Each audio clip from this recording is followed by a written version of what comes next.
여러분 안녕하십니까? 추석을 앞두고 MBC가 실시한 여론조사에서 이재명 대통령의 국정 지지율이 59%로 집계됐습니다. 지난달 조사에서보다 4%포인트 하락한 수치인데요.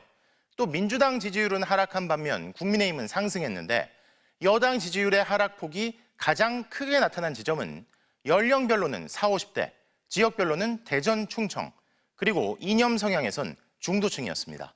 첫 소식 김정우 기자가 보도합니다. MBC가 코리아 리서치에 의뢰해 전국 18세 이상 남녀 1,000명을 대상으로 실시한 여론조사에서 대통령이 국정 운영을 잘하고 있다는 응답이 59%, 잘못하고 있다는 33%로 나타났습니다. 지난 조사 대비 긍정평가는 4%포인트 하락한 반면 부정평가는 5%포인트 상승한 수치입니다. 대통령 국정 운영에 긍정평가를 한 응답자 중 32%는 이 대통령의 추진력과 실행력을 꼽았고 경제, 민생을 잘 챙긴다, 국민과 소통을 잘한다는 답변은 각각 19%, 17% 순으로 집계됐습니다. 반면 부정평가 응답자의 30%는 독단적이고 일방적이라는 사유를 꼽았고 무리한 검찰 및 사법개혁 때문이라는 응답이 29%, 과도한 복지, 민생 지원을 꼽은 응답은 15% 순으로 나타났습니다. 정당 지지도는 더불어민주당이 44%, 국민의힘 27%, 조국혁신당과 개혁신당이 각각 4% 순으로 나타났고 답변을 유보한 응답자도 17%로 집계됐습니다. 지난 조사 대비 민주당은 4%포인트 하락, 국민의힘은 5%포인트 상승한 수치입니다. 국민의힘이 서울과 대구에서 벌인 장외 집회를 두고는 국회 정상 운영을 방해하고 정치 갈등을 부추기는 집회였다는 응답이 50%로 정권의 잘못된 국정 운영과 사법부 압박에 맞서는 집회라는 응답 38%를 앞섰습니다. MBC 뉴스 김정우입니다. 공무원의 정치 중립 의무를 어긴 혐의로 경찰의 출석 요구를 받았지만 6차례에 걸쳐 출석 요구에 응하지 않다가 체포된 이진숙 전 방송통신위원장이 법원에 체포 적부심을 청구했습니다. 이 전 위원장 측은 경찰이 체포 감금죄를 저지른 것에 해당할 수 있다며 경찰관 고발도 검토하겠다고 밝혔습니다. 이승지 기자입니다. 어제 오후 경찰에 전격 체포된 이진숙 전 방송통신위원장. 유치장에서 밤을 보낸 뒤 오전 10시부터 오후 6시까지 조사를 받았습니다. 지난해 9월부터 유튜브 출연과 SNS 글 등을 통해 공무원의 정치적 중립 의무를 위반했다는 게 경찰 판단입니다. 보수의 여전사 참 감사한 말씀이고요. 가짜 좌파들하고는 우리가 싸우는 전사들이 필요하다. 이 전 위원장은 문제의 발언들을 한 사실 자체를 부인하진 않았습니다. 다만 감정을 표현한 것에 불과해 범죄가 될 수 없다는 주장을 펼친 것으로 전해졌습니다. 특히 부당한 체포라는 입장을 고수하고 있습니다. 압송 당시 기자들 앞에서 수갑찬 손을 5차례나 들어올리며 강한 불만을 드러냈고 자, 이진숙 여기 수갑 차고 있습니다. 그것도 모자라서 이제 저 이진숙한테 이렇게 수갑까지 채웁니다. 조사를 앞두고 수갑찬 사진을 찍어 변호인을 통해 공개하기도 했습니다. 이 전 위원장 측은 경찰의 6차례 출석 요구서가 일방적이었다고 주장했습니다. 국회 일정 때문에 경찰에 불출석 사유서를 보냈지만 이를 법원에 보내지 않았다는 의혹도 제기했습니다. 그러면서 경찰 고발도 검토하겠다고 했습니다. 불출석 불응하는 외양을 가장해서 체포영장을 신청하고 체포영장을 발부해서 집행했다는 것은 경찰이 합법적 권력을 가장한 직권남용 체포 감금죄를 구성한다고 봅니다. 경찰은 6차례 출석 요구 모두 이 전 위원장 측이 인지할 수 있도록 통보했다고 강조했습니다.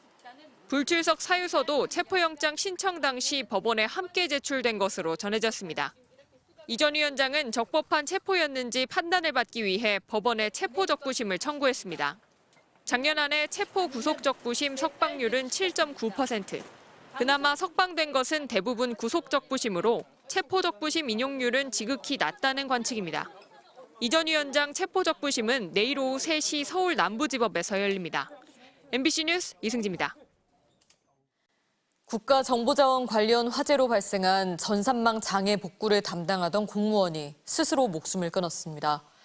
충격적인 소식에도 복구 작업은 계속돼 민간 연구진까지 투입해 타버린 전산망을 되살리는데 총력을 쏟고 있습니다. 이승섭 기자입니다.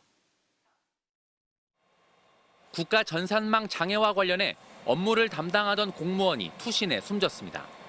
오늘 오전 10시 50분 정부 세종청사 중앙동 본관 건물 바닥에서 행정안전부 소속 50대 공무원이 쓰러진 채 발견됐습니다. 신고를 받고 119 구급대가 출동했지만 공무원은 현장에서 숨졌고 경찰에 인계됐습니다. 출동해서 따로 이송을 한 건 아니고 현장 사망이 확인돼가지고 이제 인계하고 개방성 골절도 있고 그래갖고 이제 의료지도 받고. 숨진 공무원은 행정안전부 디지털정부혁신실 소속으로 국가정보자원관리원 화재 이후 국가전산망 장애와 관련한 업무를 맡았습니다. 경찰은 숨진 공무원은 이번 수사 선상에 있지 않았고 수사 계획도 없었다고 전했습니다. 행정안전부는 사고 직후 예정됐던 중앙재난안전대책본부 브리핑을 긴급히 취소했습니다. 강훈식 비서실장과 윤호중 행정안전부 장관은 세종시에 마련된 빈소를 찾아 조문했습니다. 전산망 장애가 발생한 지 8일째, 복구율이 여전히 10%대 후반에 머물고 있는 가운데 정부는 전문 인력 등 800명을 투입해 24시간 복구 체제를 가동했습니다. 화재 원인 수사에도 속도를 내고 있습니다. 경찰은 어제 국가정보자원관리원과 관련 업체 등 4곳을 압수수색해 확보한 증거물의 분석에 착수했고 연휴 동안 추가 현장 감식에도 나설 계획입니다. MBC 뉴스 이승섭입니다. 통일교는 건진법사 전성배 씨를 통해 윤석열 전 대통령 부부에게 통일교 관련 현안을 청탁하는 의혹을 받고 있죠. 청탁 이후 캄보디아 ODA 예산이 늘어났다는 의혹인데 MBC 취재 결과 1,300억 원으로 예산이 대폭 늘어나는 과정에서 사업 검토도 제대로 이루어지지 않은 것으로 확인됐습니다. 김건휘 기자의 단독 보도입니다. 우리가 개발도상국에 지원하는 대외경제협력기금 예산은 1년에 많아야 50억 원이었습니다. 심지어 지난해 예산 50억 원은 전혀 쓰지 않아 아예 불용 처리됐습니다.